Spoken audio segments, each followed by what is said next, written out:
ilog sa barangay Mampang sa Zamboanga City. Makakatakas lang sa mga kamay ng ilang miyembro ng paksyon ng MNLF na lumusob na sa kanilang lugar. Bit-bit pang mga gamit na itinataas para hindi mabasa. Mayroon ding lumalangoy sa pagtawid.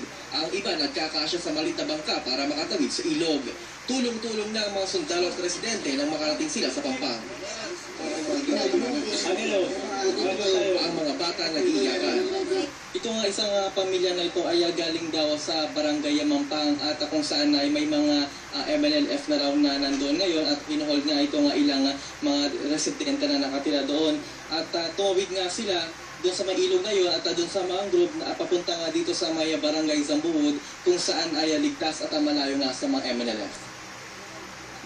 Si Alfonso hindi may tago ang sama ng loob sa pangyayari at sa hirap ng dinanas. Ang mahirap talaga dun sa Mampang kasi dapat lipat kung saan kami naglilipat ho. Kasi minsan sa eskwelahan yung kagabi ho na ano yung mga 6 by ho na wala kami ano. Ilan lamang sila sa nasa 800 mga taga-barangay Mampang na lumikas na.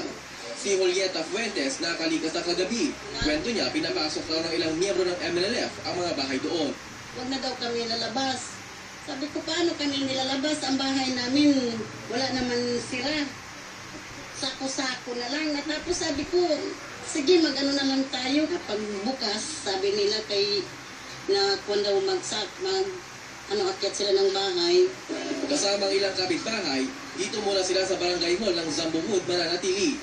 Sabi ni DSWD Secretary Dinky Soliman, naghahanda na sila para sa 5,000 pamilyang apektado, lalo sa mga naipit naman sa kaguluhan at yung mga nasa evacuation centers. Pero ilan, nagkakasakit na. Sa medical booth nga ito, pila-pila ang mga may sakit. Isa si Maria Cristina Siason sa agad sinuri ng medical team. Pananakit ng ulo at batok at idinaday niya. Ano nangyari sa'yo, ma'am? Kuando na lang din yung piyesa. Kalungkod na tatemla. Masakit ang ulo niya, masakit ang pangangatawan. Ang 6 na taong gulang naman na si Nicole, kahapon pa raw nilalagnat, kaya naman natakot ang kanya ama. Masakit ang ulo niya. Oh. Hindi naman po, pero ilalabas ko sa pinababa, gusto ka pa, may maglabas dito pa. So niya, magpa-check up na daw. Ang mga may malubhang sakit, agad na sinugo sa makeshift hospital sakay ng ambulansya.